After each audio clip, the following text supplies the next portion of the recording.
These are two big words, like transactional marketing versus relationship marketing. I can barely get them out of my mouth. So what's the difference and why do you need to know? Check in with the Six Figure Mastermind, watch this video, and you're gonna find out exactly what you need.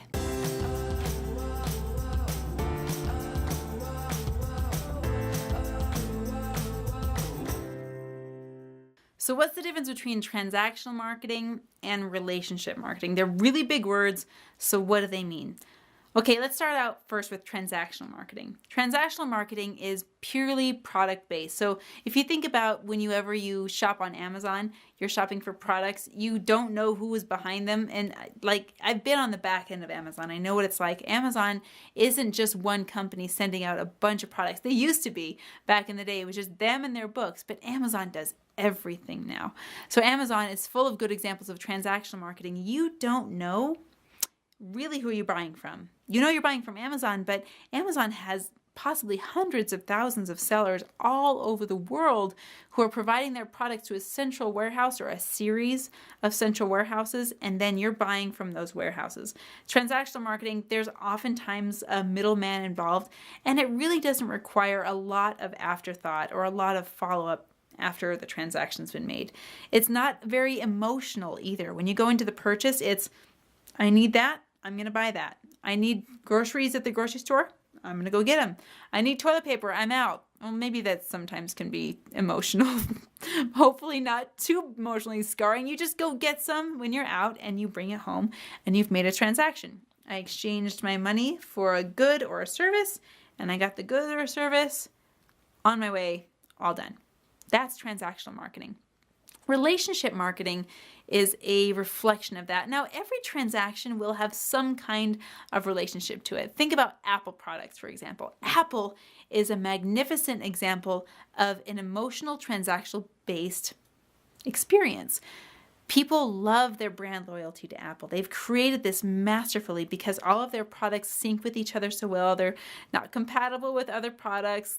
Always, sometimes they are, sometimes they're not, but they always have that cool little special feature that just Apple products have, and that feels aesthetically good when we use it. And Apple has really taken transactional marketing and put a little bit of relationship in there, but it's relationship with you and the product, not with you and a person. Relationship marketing deals more with the one-on-one, how you feel about me as a living, breathing human being, how you feel about the person that is transacting whatever product that you're serving. That is relationship marketing. And people make decisions based on how they feel about the person that's selling the product or service, not necessarily just the product or service on its own. Word of mouth is a great example of relationship marketing. If you've ever had a friend recommend a movie, if you've ever had a friend recommend a book, if you've ever had a friend recommend anything to you, you're more likely to take their recommendation because you have a relationship with them. You have a relationship of trust with this person. Maybe you don't. Maybe someone recommends something to you, and because of who that person is, you would never buy anything they recommended because that's the kind of relationship that you have. That's relationship marketing kind of in reverse. Transactional marketing has everything to do with the actual product or service. Relationship has everything to do about the relationship that you have with the person that's selling it to you. Let's get into more detail. People are never buying a product. If you're an entrepreneur and you think people are here to buy your product, or you think people are here to subscribe to your service, or you think people are here to buy your program, you're mistaken. I'm just going to say it. Every transaction has an element of relationship to it. They're here to buy a piece of you. They're here to buy a piece of your story.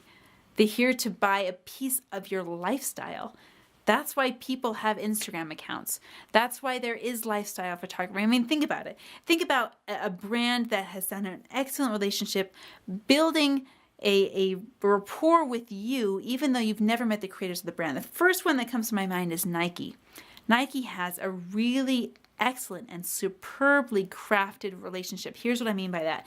Think of any Nike commercial. In fact, think about Nike's logo. It's just do it. That's their thing. It's just do it. And their marketing over the years has reflected that. It's more than just do it. And 5 years ago, all of their commercials would have been the big, strong guys who are obviously already athletic sporting Nike apparel. Michael Jordan, classic example. Now they're kind of moving into a different vein. Now they're trying to get people who, have a relationship with people. They know they've already got a relationship with the already fit, the already healthy, the already athletic. But now Nike is moving into a different arena. They say, okay, we've got this relationship with these people. They know our products are great and they're using them regularly. But what about the people that don't feel like they're athletic? What about the people that are overweight? What about the people where it's hard for them to get up and go running in the morning? What about the people that it's difficult for them to find clothes that fit because of their size, maybe with how big or how small that they are? Let's have a relationship with those people. So what did Nike do? They started creating advertisements with that demographic of people. They started creating advertisements and films with people who were overweight, wearing Nike apparel, running down the road, sweat pouring down. And they were so inspirational to us because it was more than just do it having already done it. It was just do it because it's worth it. That's the relationship that Nike built, very intelligently so. And don't pretend that, they're trying to pull one over on us or anything. I actually think it's very, very cool that Nike is saying, hey, we're selling sports apparel, we're selling water bottles, we're selling shoes, we're selling tank tops and shorts, but we know this is for everybody. And we're encouraging people. We're encouraging people to get up and go and do it. Not just because you know you can, but especially because you know you can't. A lot of top brands are doing that now. Nike's done it. Dove has done a great job doing this. Dove has created excellent relationship marketing with the transaction. Dove sells soap. That's what they do. They also sell chocolate, but I don't know if they're the same company. Either way, they have a relationship with their clients. I mean, Dove chocolates, it's always like, oh, I'm so hungry, I want a chocolate. I'm a fancy lady. Or I'm a mom who just wants to take a chocolate break and I have crazy kids banging down the door. Okay, I have a relationship with both of them. The Dove soaps, they've got a relationship with, you go on Dove's website, you'll see an excellent ad campaign with all shapes, all sizes, everyone gets healthy skin because they've developed that kind of a relationship, even through their commercials. I've never met the Dove executive. I've never met the marketing team. I've never met, that I know of, anyone that works for Dove. But I do know that through their relationship building, that they're using that kind of marketing to sell me soap. They built a relationship, and those relationships count. And even better, if you're an entrepreneur on the street that can develop a relationship. I want to give you a prime example of this. Politicians. Yeah, we totally just went to politics. Politicians are all about selling their ideas, selling themselves as a being. They're salesmen. Make no doubt about it. Donald Trump's a perfect example. Love him or hate him, I don't want to start a discussion here. He was a salesman, and he was successful in getting the people to buy him or vote for him. Okay?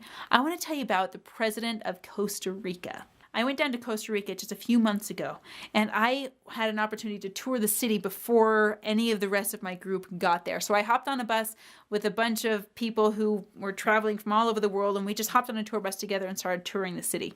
And we stopped by this very nondescript condominium, and it was, there were nice gates outside, your typical Spanish style house, and it didn't really stick out. And I kind of wondered, why are we stopped here? Why are we looking at this? And our driver, he said, hey, do you see that white SUV across the street? And we looked over. Yeah, it's got tinted windows. It looks, like your standard undercover vehicle. And he's like, well, that vehicle is over there because the president of Costa Rica lives in these condos. And I thought, you've got to be kidding me. And I immediately went in my mind to the White House and how many yards are between me and the front door, with how many laser pointed rifles could be pointed at me should I attempt to traverse that distance unauthorized. And I'm thinking, okay, that's interesting. Why? And the driver went on to say that the president of Costa Rica didn't want to have to move when he became president. He said, why should I live in a more opulent and more prestigious home than any of the people whom I serve? And you can find him walking on the streets of Costa Rica. You can find him in the barbershop. You can find him in the grocery store, just with the people, being with their people. Why? It's because he has a relationship with them.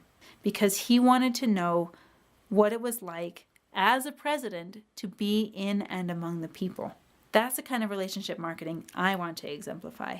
I'm in the trenches right along with my clients. And if you want to have your business grow and explode, yeah, you've got to know how to transact. You've got to have the point of sale systems. You've got to have all that set up, but you won't have any use for them if you don't have the relationships with your clients in the first place. So develop those relationships. Put yourself in your client's shoes. Get to know them. Charisma matters. Authenticity matters. Vulnerability matters. Your story as an entrepreneur matters because that's the story your clients are living through right now. So you now know, even if you have a transaction, it's really all about relationships. It's all about cultivating those. It's about bringing people together. It's about helping people feel good about their choices and what they're doing and working with you, bottom line. So hit the subscribe button. We're going to be churning out more content on a daily basis. I look forward to seeing more of you. If you have any questions, fill in the comments below and we'll get with you.